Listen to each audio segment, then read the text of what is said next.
की कहानी है, कभी हंसती कभी रुलाती है, लेकिन The show must go on. Showstoppers अपनी कहानियाँ सुनाकर राह दिखाते हैं। तू बस आगे बढ़ता जा, अपना लक्ष्य पाएगा रे तू। Cause you never bounce back, you always bounce forward. Showstoppers, the show must go on. Showstoppers, the show must go on. Depression is not a weakness, but a struggle to stay strong till the end. It's a sign that the person tried to stay strong for too long. When life demands become physically and emotionally overwhelming, people are unable to function in day-to-day life. Some are pushed into such state of mental health problems that requires immediate attention from an expert. Showstoppers is super proud to present renowned neuropsychiatrist Padmakali Kar, who had opted to specialize in this subject as she felt that healing the mind was no less important than healing the body. When she started practicing, her cases never failed to fascinate her as she dealt with complexities of the human mind. Padmakali encounters several challenges often while treating her patients, some of which are life-threatening. Yet she does not deter from doing her duty diligently to help people heal mentally. Today, Showstopper Padmakali Kar is a renowned author and a poet too. She is the recipient of several awards, including Woman Writer of the Year and Woman Face of India 2023. Yes, in Showstopper today, let us welcome Padmakali Kar. Showstoppers अपनी कहानियाँ सुनाकर राह दिखाते हैं। तू बस आगे बढ़ता जा, अपना लक्ष्य पाएगा रे तू।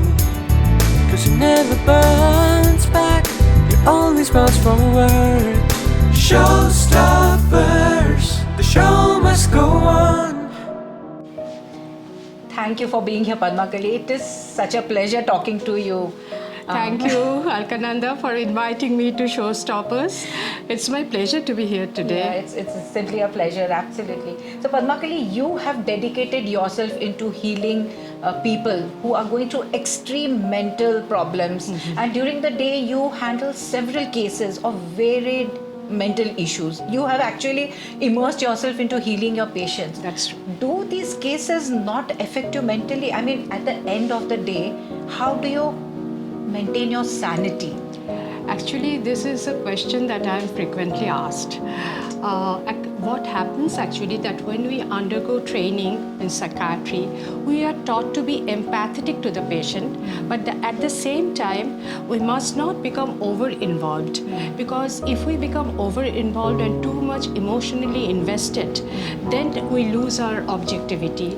And if we lose our objectivity, then we cannot judge the case properly. Our judgment is also affected, and then it is not possible to give proper treatment to the patient. So actually we have to maintain a fine balance. We have to be pragmatic. Sometimes we are moved by the patient's story, but we have to maintain that pragmatic approach. But sometimes, in spite of all this training, there are some incidents which manage to rattle us. I'll just narrate one small incident to you. This happened very recently. In fact, Abhishek was witness to the whole incident. He had invited me over for a screening of his film, and after the film got over, we came out of the hall, and then we were just standing near a tea stall, and we were discussing about the movie. And then I heard somebody calling out my name. I just turned around and I found that one skeletal man in tattered clothes, shabby clothes. He looked like a vagabond. He was standing right behind me, and I was taken aback. And my friends tried to shoo him away. They thought that he was up to some mischief. But then he suddenly said, "Madam, don't you recognize me? I'm so and so." and I'll call him RK for the time being. Right. And then I looked closely and I saw, yeah, indeed it was RK, a well-built young man. He was a master's, he had a master's in journalism, yes. and he had been my patient for many, many years. And he was doing very well, and he was on maintenance medication. I last saw him before the pandemic, and at that time he had brought along his mother for treatment because she was suffering from depression after losing her husband. And I prescribed medicines to his mother and I counseled her a bit, and last heard she was doing well. But now it was so shocking that day to see him in that condition, in that state. And when I inquired, he said that his mother had passed away after the pandemic. And but I couldn't bring myself to ask him that how he had become penniless, homeless. I just couldn't ask him that what had happened to him, because he was from a well-to-do family. He had well-connected relatives. I thought that I have to help this person. I told him, do you have a phone? If you have one, please give me your number. But he said, no ma'am, I don't have a phone, but I have to give you a great news. I'll be traveling to USA next week because I have been appointed the governor of California. So yeah, so he had relapsed because he was without medication. That was because he is not getting his medication, and he had relapsed and he had developed a grandiose delusion. And he was in dire need of treatment. Then I told him, Rarke, you take my number and you call me ASAP. Yes. But then he said, madam, I know your number by heart. And he said it out loud. He remembers. And just before I could gather my wits, he just vanished in the crowd of people who were thronging the courtyard. This really touched my heart. And since then I've been thinking about him. In your mind. It's in my mind that how could I help him, such a well-educated young man, and I know with a little bit of treatment he will be absolutely okay. But there are so many legal issues.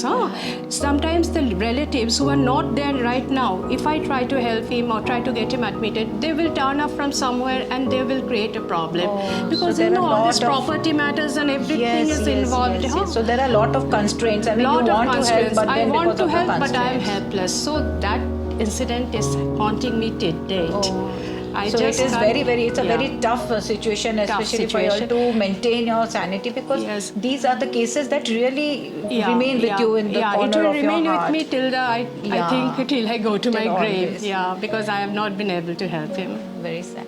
So, Padmakali, have you ever, encountered a situation where your patient has fallen in love with you, is obsessed by you, has started stalking you? How do you handle such situation? Did it ever happen? Yeah, it did. So how did you handle such situations then? I'm going to explain this to you. Actually, a process of transference happens in the therapeutic relationship. I must explain to you what is transference. Actually, this was first described by Sigmund Freud in his landmark book, Studies on Hysteria. This was published back in 1895. This transference is something that the patient who is receiving treatment from the psychiatrist or the therapist, he redirects his feelings, his expectations, his emotion towards another close person in his life onto the therapist. Usually the patterns are representative of childhood incidents.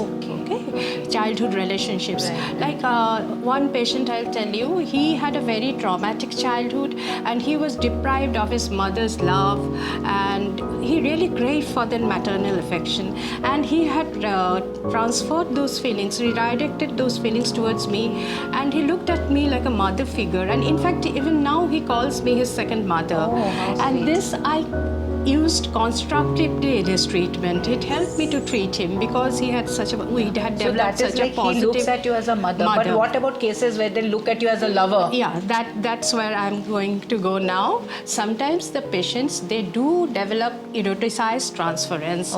That is, they develop a kind of sexual attraction towards the doctor or the therapist. As long as the patient understands that these are unrealistic thoughts, it can be used constructively. That this is a positive feeling. I can use this constructively for his treatment.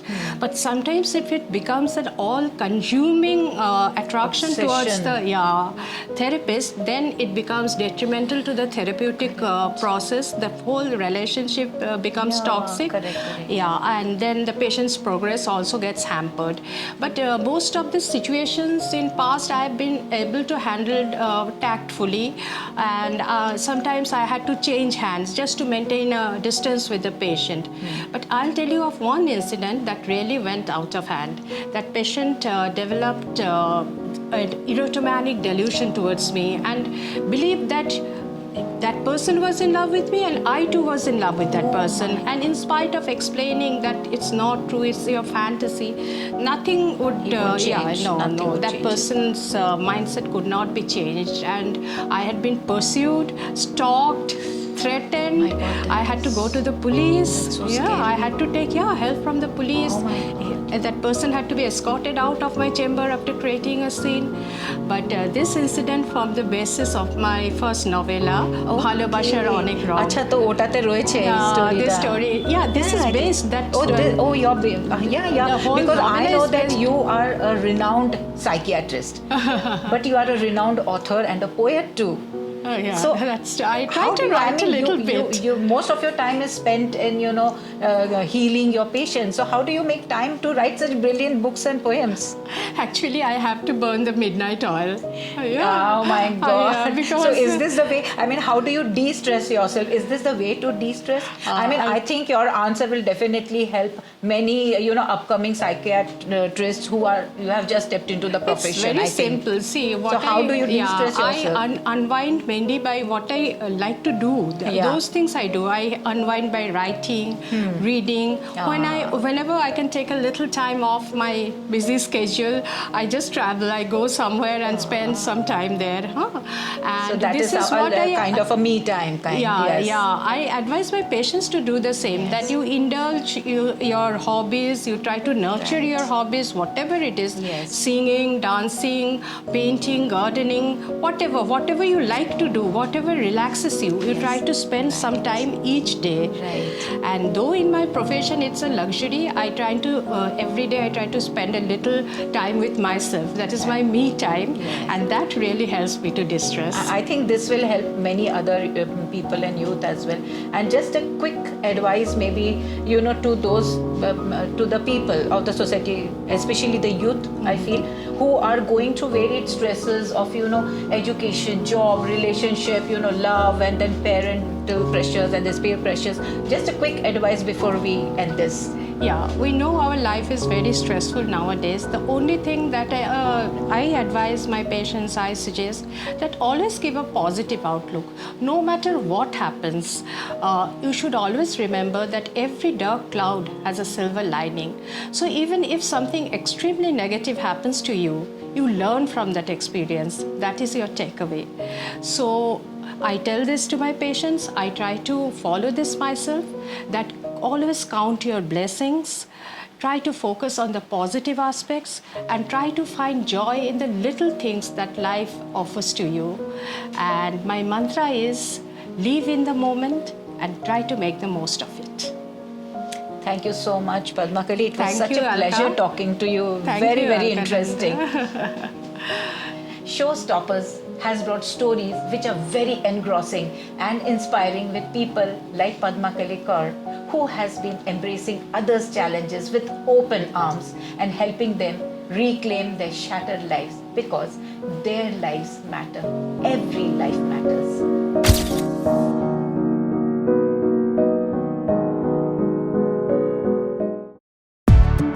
The story never ends, the story never stops, 'cause it never burns back, you always bounce forward. Showstopper, जिंदगी दो पल की कहानी है, कभी हंसती कभी रुलाती है, लेकिन the show must go on. Showstoppers अपनी कहानियाँ सुनाकर राह दिखाते हैं. तू बस आगे बढ़ता जा, अपना लक्ष्य पाएगा रे तू. 'Cause it never burns back, you always bounce forward. Showstoppers, the show must go on.